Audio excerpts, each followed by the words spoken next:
കേട്ടിട്ട് നല്ല നെയ്യുടെ മണമൊക്കെ വരുന്നുണ്ട്. ഇതിനിടയിലുണ്ടല്ലോ അവള് തേങ്ങ ചിരണ്ടാൻ മറന്നുപോയി. തേങ്ങ എടുക്കാൻ ഇൻഗ്രീഡിയന്റ് അറിയാന്ന് പറഞ്ഞു. എന്നാ കൂടുതലേ ഒരു പ്രശ്നമുണ്ട്. പിന്നെ ഹായ് ഫ്രണ്ട്സ്, അപ്പോൾ ഇന്ന് അച്ഛൻ്റെ ഒരു ഓഫ് ഡേ ആണ്. അപ്പോൾ ഞാനൊരു കോംപ്ലിക്കേറ്റഡ് ആയിട്ടുള്ള ബ്രേക്ക്ഫാസ്റ്റ് ഉണ്ടാക്കിക്കാൻ പോകണം. ഞാനല്ല ഉണ്ടാക്കുന്നത്, എൻ്റെ ഹസ്ബൻഡാണ് ഉണ്ടാക്കുന്നത്. അപ്പോൾ ഞാൻ എല്ലാ സാധനങ്ങളൊക്കെ സെറ്റാക്കി വെച്ചിട്ടുണ്ട്. അപ്പം നമുക്ക് തുടങ്ങാം. ഇപ്പം നമുക്ക് ഇൻഗ്രീഡിയൻ്റ് ഒക്കെ കാണാം. ഇൻഗ്രീഡിയൻറ്റ് കാണുമ്പോഴേ നിങ്ങൾക്ക് സാധനം മനസ്സിലാകാനായിട്ടുള്ള ചാൻസ് ഉണ്ട്. ഇത് വെജിറ്റബിൾസ് ഉണ്ട്, ഇഞ്ചിയുണ്ട്, പച്ചമുളകുണ്ട്, സവോളയുണ്ട്, കറിവേപ്പിലയുണ്ട്, പിന്നെ കുറച്ച് നട്ട്സ് അരിഞ്ഞതുണ്ട്, പട്ടാണിയുണ്ട്, പിന്നെ റവയുണ്ട്, വെള്ളമുണ്ട്. ഇത് കാണുമ്പോൾ തന്നെ നിങ്ങൾക്ക് റെസിപ്പി മനസ്സിലായെന്ന് എനിക്കറിയാം. പക്ഷേ എൻ്റെ ഹസ്ബൻഡിന് ഇത് വളരെ കോംപ്ലിക്കേറ്റഡ് ആയിട്ടുള്ള റെസിപ്പിയാണ്. അതുകൊണ്ട് നമുക്ക് ഹസ്ബൻഡിനെ കൂടെ ഉണ്ടാക്കാം. നമുക്ക് കുക്കിംഗ് സ്റ്റാർട്ട് ചെയ്യാം. അപ്പം നമ്മൾ ഗ്യാസ് കത്തിച്ച് പാൻ വെച്ചിട്ടുണ്ട്. അതിലോട്ട് ആവശ്യത്തിന് എണ്ണ ഒഴിച്ചു കൊടുക്കുക.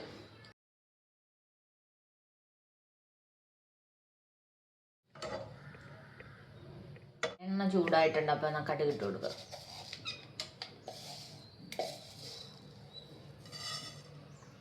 ശരി, ഇതിപ്പോ കടുക് ഇതായിട്ടുണ്ട്. കടുക് അടുത്ത് കടലപ്പരിപ്പ് ഇടുക. കടലപ്പരിപ്പ് ഉഴുന്നും കൂടി ഇട്ട് കൊടുക്കുക. കടലപ്പരിപ്പും ഉഴുന്നും കൂടി ഇടാം. അപ്പോൾ കടലപ്പരിപ്പ് ഉഴുന്നും കൂടി നമ്മൾ ഇടുക. ഇത് അത്യാവശ്യം നല്ല ഒന്ന് ഇളക്കി കൊടുത്തിട്ട് നന്നായി മൂപ്പിച്ചെടുക്കാം. മൂന്നിലുണ്ട്. ഇനി നമുക്ക് ഇതിടാം. ബാക്കി നട്ട്സും കൂടി ഇട്ട് കൊടുക്കും. നട്ട്സ് ഒത്തിരി മൂത്തില്ലേലും കുഴപ്പമില്ല. ഒന്നും കൂടെ ഒന്ന് ഇളക്കി കൊടുക്കും. ഈ ഇഞ്ചിയും പച്ചമുളകും സവോളയും ഇട്ട് കൊടുക്കാം. ഇഞ്ചിയും പച്ചമുളകും സവോളയും ഒരുമിച്ചിടണോ? സവോള ആദ്യം ഇടണോ? അങ്ങനൊന്നുമില്ല, മൂന്നും കൂടി ഇട്ടാലും കുഴപ്പമൊന്നുമില്ല. സവോള ഇട്ടു, പച്ചമുളക് ഇട്ടു, ഇനി കറിവേപ്പില ഇട്ടു. അങ്ങനെ തന്നെ ഇളക്കാം.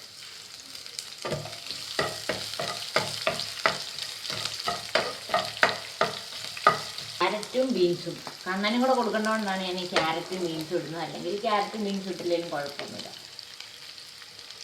എനിക്ക് തരുമ്പോൾ നീ ഇപ്പോൾ ക്യാരറ്റും ബീൻസും ഇടാറില്ല. നിനക്ക് ക്യാരറ്റ് ബീൻസ് ഇട്ട് നിനക്ക് തന്നെ അല്ലാതെ ക്യാരറ്റും ബീൻസും തിന്നാൻ അറിയാമല്ലോ.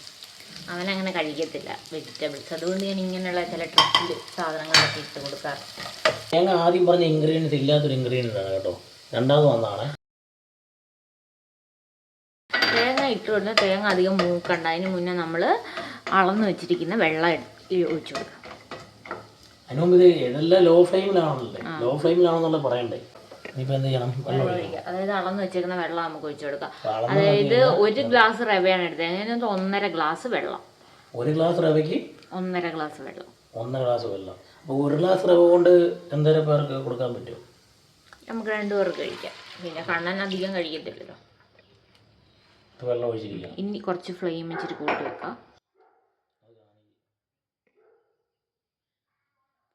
ഇനി നമുക്കൊരു സാധനം കൂടി ഇതിനകത്ത് ആഡ് ചെയ്ത് കൊടുക്കാം. അത് കുറച്ച് നെയ്യാണ്. അപ്പം നെയ്യ് നമുക്ക് അധികം നെയ്യില്ല, കുറച്ച് നെയ്യുള്ള അതുകൊണ്ട് അതിനകത്തോട് ഒഴിച്ചു കൊടുത്താൽ. തീ കൂട്ടി വെച്ചിട്ടുണ്ട്. വെള്ളം നല്ലോണം തിളക്കട്ടെ. ഒന്ന് ഇളക്കി കൊടുക്കട്ടെ.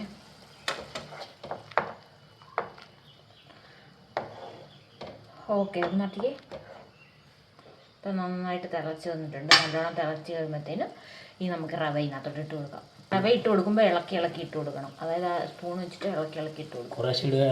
അങ്ങനെയല്ല, ഇട്ടുകൊണ്ടേ ഇരിക്കണം, ഇളക്കിക്കൊണ്ടേ ഇരിക്കണം. അങ്ങനെയാണോ? ഇത് ഭയങ്കര സ്കില്ല് വേണ്ട ഒരു ജോബാണ് കേട്ടോ.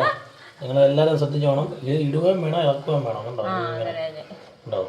ഞാൻ ആദ്യത്തെ പ്രാവശ്യം തന്നെ ഇത് പഠിച്ചിരിക്കുകയാണ് കേട്ടോ.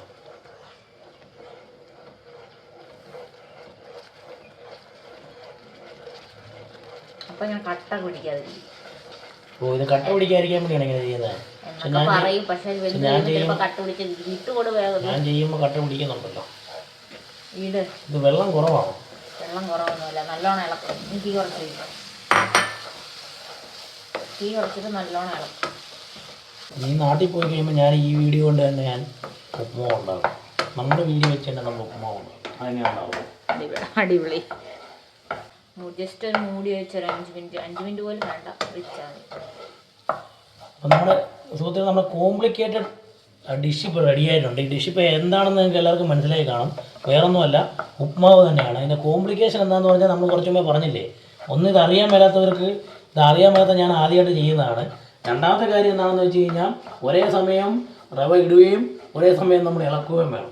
ഓക്കെ, അത് ഇത്ര കോംപ്ലിക്കേഷൻ അല്ലാന്ന് നിങ്ങൾക്ക് പറയും, പക്ഷേ ആദ്യമായിട്ട് ചെയ്യുമ്പോൾ ഇച്ചിരി കോംപ്ലിക്കേഷനാണ്. അവസാനം ഇതെല്ലാം കൂടി കട്ട പിടിച്ചിട്ട് കൊള്ളുവല്ലെന്ന് വേണ്ടൊന്നും കാര്യമൊന്നുമില്ല. അതുകൊണ്ട് ശ്രദ്ധിച്ചും കണ്ടുമൊക്കെ ചെയ്ത് കഴിഞ്ഞാൽ ഇങ്ങനെയൊക്കെ വരാം. എപ്പോഴും ഭാര്യ കൂടെ കാണുമെന്നില്ല. അത്യാവശ്യം വല്ല ഫുഡൊക്കെ കഴിക്കണമെന്നുണ്ടെങ്കിൽ ഇങ്ങനെയൊക്കെ എന്തെങ്കിലുമൊക്കെ കാണിക്കണം. കഞ്ഞിയും പയറൊക്കെ എനിക്കറിയാം, ഈ മാതിരി ബ്രേക്ക്ഫാസ്റ്റ് പരിപാടി അറിയത്തില്ല. അതുകൊണ്ടാണ് നമ്മൾ ഇതിലോട്ട് വന്നത്. അപ്പം എന്നെപ്പോലെ ഇങ്ങനെ ബാച്ചലറായിട്ടോ ഇടയ്ക്കുള്ള ഭാര്യയൊന്നും ഇല്ലാതൊക്കെ നിൽക്കുന്നവരൊക്കെ ആണെങ്കിൽ ഇതിൽ പോയി കഴിഞ്ഞാൽ ബാച്ചലറല്ല, ഭാര്യ ചിലപ്പോൾ നാട്ടിലോ അല്ലെങ്കിൽ എവിടെയെങ്കിലുമൊക്കെ ഇല്ലാതെ നമ്മൾ മാറി നിൽക്കുന്നവരൊക്കെ ആണെങ്കിൽ, ജോലി സംബന്ധമായി നിൽക്കുന്നവരൊക്കെ ആണെങ്കിൽ ഇങ്ങനെ ഇടയ്ക്ക് ട്രൈ ചെയ്ത് വെച്ച് കഴിഞ്ഞാൽ, പഠിച്ച് വെച്ച് കഴിഞ്ഞാൽ ഒരു ഉപകാരമായിരിക്കും. അപ്പോൾ അവർക്കൊക്കെ ഈ വീഡിയോ ഉപകാരപ്പെടുമെന്ന് ഞാൻ വിശ്വസിക്കുന്നു. ഒരു 5 മിനിറ്റ് മൂടി വെക്കും. കുറച്ച് നേരം നമ്മൾ മൂടി വെച്ചായിരുന്നു. ഇപ്പോൾ തുറന്ന് നോക്കാം. അപ്പോൾ നല്ല അടിപൊളി ഇപ്പോൾ അവിടെ റെഡി ആയിട്ടുണ്ട്. നല്ല നെയ്യുടെ മണമൊക്കെ വരുന്നുണ്ട്. അപ്പം നമുക്ക് കഴിച്ച് നോക്കാം. അപ്പം നമ്മുടെ ഉപ്മാവ്, ഞാനുണ്ടാക്കിയ ഉപ്മാവ് റെഡിയായിരിക്കുകയാണ്. അപ്പം ഞാനുണ്ടാക്കിയ ഉപ്മാവ് ജ്യോതി തന്നെ ടേസ്റ്റ് ചെയ്യണോ, ആദ്യം ടേസ്റ്റ് ചെയ്യുമെന്നും പറഞ്ഞത് ആവേശത്തോടെ അവൾ ഉപ്മാവ് എടുക്കുകയാണ്. ഞാനുണ്ടാക്കിയതാണ്, ഇൻസ്ട്രക്ഷൻ ഫുൾ ആരുടെയാണെന്നറിയാമല്ലോ അല്ലേ. അപ്പോൾ ജ്യോതി ഉപ്മാവ് എടുത്തിരിക്കുകയാണ്. ടേസ്റ്റ് ചെയ്തിട്ട് എങ്ങനെ ഉണ്ടെന്ന് പറയാമോ? ആദ്യം കുറച്ചെടുത്ത് ടേസ്റ്റ് ചെയ്യും, എന്നിട്ട് കൊള്ളാമെന്നുണ്ടെങ്കിൽ ബാക്കി കഴിച്ചാൽ പോയി. ടേസ്റ്റ് ചെയ്യാൻ പോവുകയാണ്. ചൂടുണ്ടോ? ആ പിന്നെ അടുപ്പിൽ നിൽക്കുന്ന സാധനത്തിന് സ്വാഭാവികമായിട്ടും ചൂട് കാണും. നല്ല നീണ്ട മണമുണ്ട് കേട്ടോ. ആണോ? ഇങ്ങനെ ഉണ്ടെന്ന്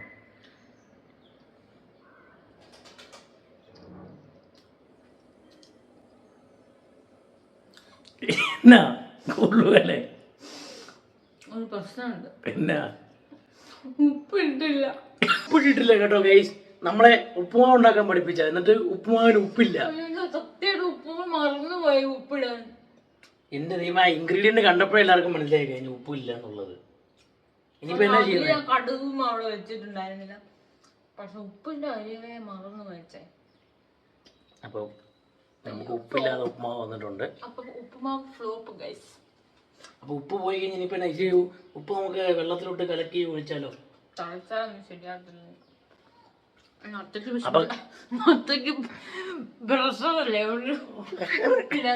അപ്പൊ എല്ലാരും ഒന്ന് ആലോചിക്കുക, ഉപ്പുമാവ് ഉണ്ടാക്കുമ്പോൾ ആദ്യം ഉപ്പെടുത്ത് വെച്ചേക്കണം. പിന്നെ ഉപ്പുമാവിന് ഉപ്പില്ല എന്ന് പറയരുത്. പിന്നെ ഞങ്ങൾക്ക് ഇച്ചിരി ഉപ്പ് കുറച്ച് മതി കേട്ടോ. സാധാരണ എപ്പോഴും എല്ലാവരും ഉപ്പുമാവ് എന്ന് പറയുമ്പോൾ ഉപ്പ് കൂടുതലിടരുത്. ഞാൻ എപ്പോഴും ഈ കുക്കിംഗ് ചാനലൊക്കെ അവര് പറയും ഉപ്പ് കൂടുതൽ ശ്രദ്ധിച്ചിട്ടുണ്ട്. അതുകൊണ്ട് നീ ഭയങ്കരമായിട്ട് ശ്രദ്ധിച്ച് ഉപ്പേ ഇട്ടില്ല കേട്ടോ. അപ്പം ഞാനൊരു ട്രിക്ക് പണി ചെയ്യാൻ പോകണം. അപ്പോൾ ഉപ്പ് അത്യാവശ്യം ഡ്രൈ ആയിട്ടാണ് ഇരിക്കുന്നത്. അപ്പോൾ ഞാൻ കുറച്ച് വെള്ളം തിളപ്പിച്ചിട്ട് അതിനകത്തോട്ട് കുറച്ച് ഉപ്പിട്ട് കൊടുക്കുക. നല്ലോണം തിളക്കട്ടെ. വെള്ളം നല്ലോണം തിളച്ചിട്ടുണ്ട്. അപ്പോൾ നമുക്ക് അതിനകത്തോട്ട് ഒഴിച്ചു കൊടുക്കാം. ഇത് ഫുള്ള് ഒഴിക്കേണ്ട, അത്യാവശ്യം കുറച്ച് ഒഴിച്ചിട്ട് നമുക്കൊന്നും കൂടെ ഒരു 5 മിനിറ്റ് അത് കുക്ക് ചെയ്തെടുക്കാം.